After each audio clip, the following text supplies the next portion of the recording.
pessoal, aqui é o Eric, bem-vindos à Academia Mendix Brasil. Esse aqui vai ser um vídeo não exatamente técnico, mas vai ser um vídeo que acho que vai te ajudar bastante a esclarecer algumas coisas sobre como de fato o commit em aplicações Mendix funciona. Então acho que isso é importante a gente saber, a gente relembrar e até mesmo aprender como o commit, né, funciona no Mendix. Tem sim algumas diferenças, né, de conceitos, né, sobre o commit no SQL, o commit no Mendix. A gente vai mitigar nesse vídeo aqui uma matéria aqui, um texto que eu achei bem interessante, que vale muito a pena a gente comentar aqui. Bom, pessoal, mas antes que a gente continue, eu peço para que você se inscreva, ative as notificações, aí você não vai perder nenhum conteúdo e também dê um like nesse vídeo para que este conhecimento aqui chegue a cada vez mais pessoas, assim como chegou para você. Então, pessoal, sem mais demoras, sem mais enrolações, bora pro vídeo.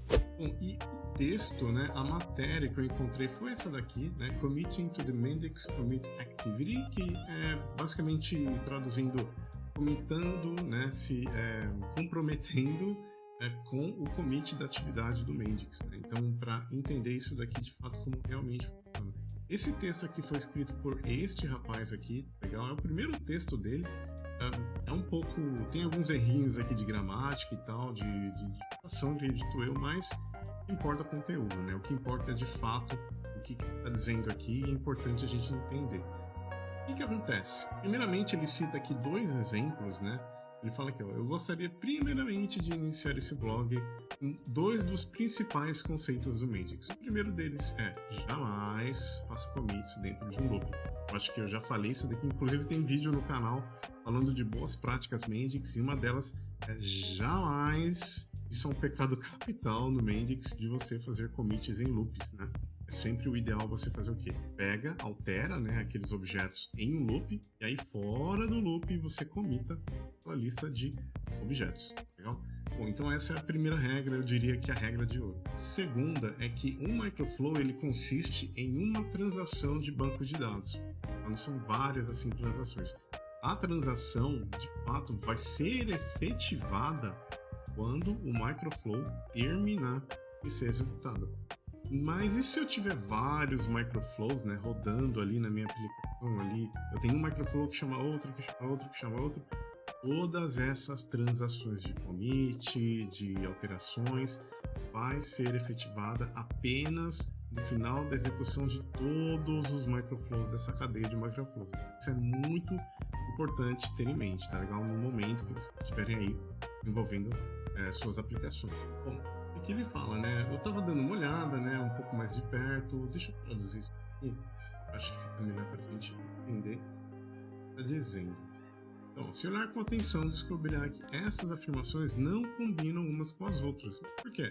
Pelo menos não da forma como são atualmente formuladas. Se existe uma transação e comita, né, tudo no final de todas essas transações, então o que as minhas centenas de commits que estão sendo acionados no microflow, que faz o commit dentro de um loop, inclusive, isso implicaria que um commit Mendix não é uma chamada base de dados, de fato não é, né? Então qual seria, assim, explicitamente a diferença no commit fora e dentro de um loop, né? Uma vez que a gente, de fato, ali, quando está commitando, a gente não está, de fato, realmente commitando, a gente vai commitar somente no final do microflow, na execução final do microflow. Aqui diz, né, que durante o Rapid Developer Course, que é um curso, né, que tem lá no portal da Mendix, ele diz aqui, ó, commit, ele guarda as alterações. Então, é claro que isso é amplamente interpretável. Depois de apresentar o meu problema de raciocínio a vários colegas de diferentes níveis de Mendix, fiquei com a impressão de que muito mais pessoas poderiam ter interpretado de diferentes formas, porque não havia uma resposta clara. Para obter uma resposta clara, iniciamos uma investigação. Então aqui ele fez uma investigação, né? Por que aquele commit, né, que eu faço no meio do microflow, ele não está de fato commitando, ele não está gravando na base de dados, porque, de novo, repetindo, esses commits só terão efeito no final do microflow, na execução final do microflow, né? Quando chega ali no fim do microflow. Então o que acontece? Quando eu faço um commit, e isso é muito bem explicado aqui naquele Rapid Developer Course, eu estou salvando as mudanças, né? É meio que assim, imagina o Git, né? Imagina o Git, você faz o commit, você faz o push. Você commita, você fala, olha, eu alterei isso. Quando você faz o push, né? Quando você faz o push, aí de fato sim você está falando, ok, oficialmente estão alterados. Então o Mendix ele guarda aquilo, fala, tá bom, beleza, você alterou aquele objeto, você comitou, ok. Quando terminar o microflow, eu cravo, né? Eu bato o último prego do caixão, eu salvo aquilo na minha base de dados. Então, por sorte, né, ele olhou na documentação do Mendix e ele encontrou um pouco mais de informação, né? Vamos ler isso daqui na íntegra.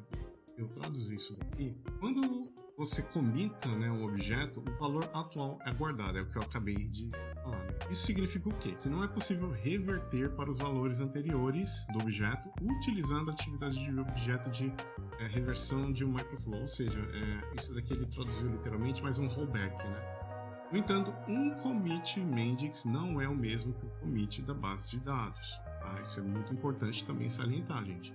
Para um objeto de uma entidade persistente, o valor guardado não é confirmado, não é comitado na base de dados até que o microflow, qualquer outro microflow a partir dos quais a chamada estejam concluídos. Isso significa o quê? Que erros no microflow podem iniciar uma reversão se uma atividade de microflow apresentar erros. Então vamos supor que você tem um microflow, você está chamando um aqui, um aqui e um aqui. Tem 3 microflows. Esses 3 microflows eu faço commits. Se o último microflow der erro, é tudo por água abaixo, não vai salvar nada. De certa forma, isso é até que bom, né? Vamos dizer que faça sentido a chamada primeira e a segunda do microflow ter comitado e a terceira tem que confirmar, tem que comitar. Se ela não comitar, pode dar problema, pode dar uma, vamos dizer assim, inconsistência de dados. Então isso de certa forma faz sentido. Ele continua aqui, né? Essa seção explica que uma atividade de confirmação, né, de uma atividade de commit, não é um real commit da base de dados. Também confirma que a segunda afirmação inicial de que está realmente comitado na base de dados no final do microflow. Mas o que uma atividade de commit do Mendix realmente faz permanece sujeito ainda à interpretação. Para mim até o momento está fazendo muito sentido, né? Realmente as alterações só são efetivadas no final do microflow, mas se você ainda está com dúvida ainda, vamos continuar lendo aqui. Por exemplo, quando é afirmado que o valor guardado não está comitado na base de dados, poderia pensar que não há chamada para a base de dados. Então, está salvo. Onde é que isso está salvo, né? Onde que estão essas informações?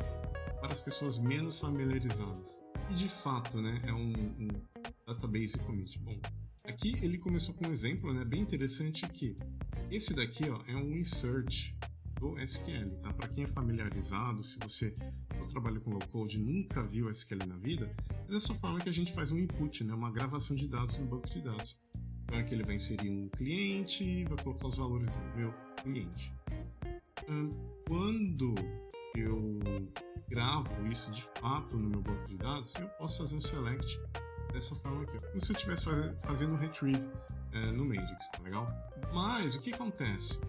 Eu só vou de fato ter esse meu novo cliente gravado na base de dados quando todo mundo, por exemplo, deslogar e logar na minha aplicação, né? Ter uma nova seção no banco de dados, aí sim eles vão enxergar.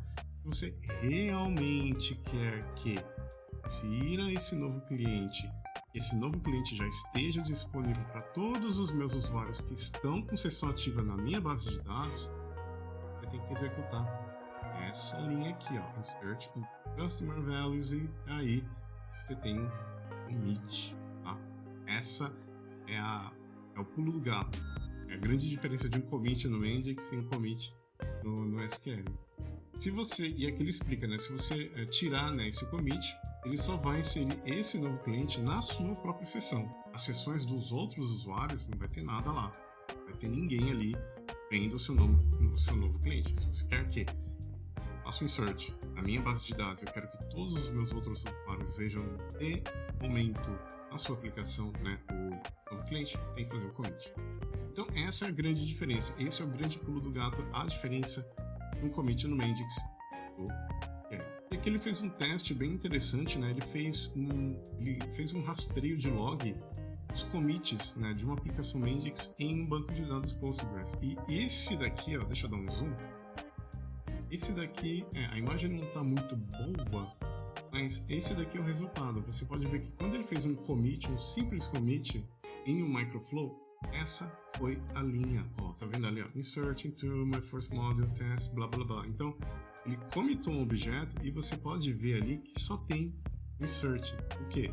Reforça de fato a ideia que para eu efetivar esse meu registro na base de dados, eu preciso fazer o commit ali do SQL. E é isso que o commit do Mendix não está fazendo. E que ele continua. A partir desse teste, podemos dizer que com certeza uma atividade commit dispara uma chamada base de dados. Sim, de fato faz, né? Faz ali um insert. Uma vez que a atividade de base de dados foi registrada no Postgres. No entanto, esse objeto ainda não foi liberado para outras sessões, que foi o que a gente acabou de falar. Desta forma, o Mendix pode ainda reverter estas alterações de sessão sempre que ocorrer o erro. De novo, naquele meu exemplo de um microflow chamando 3 microflows, se o último microflow der pau, tudo vai por água abaixo, nada vai ser gravado na base de dados. Nesse sentido, um Mendix, um commit Mendix, pode ser visto mais como uma instrução SQL update, ou insert update, que no caso é essa daqui sem esse statement do commit, né? E aqui embaixo, ó, ele também fez um teste de commits dentro de um loop e fora de um loop. Vamos dar uma olhada aqui, ó. Esse daqui de cima, ó, que vocês estão vendo, é o commit dentro de um loop. Olha quanta coisa tem ali, ó. Eu estou fazendo insert, eu estou fazendo aquele release save point, um save point no meu JDBC. O que significa isso? Eu estou fazendo insert e eu estou fazendo mais duas chamadas no banco, ó. Um release save point e um save point JDBC, ou seja, eu estou ali inserindo e criando esses registros de save point no meu banco de dados. Em contraste com o commit fora do loop, ó, eu faço vários. É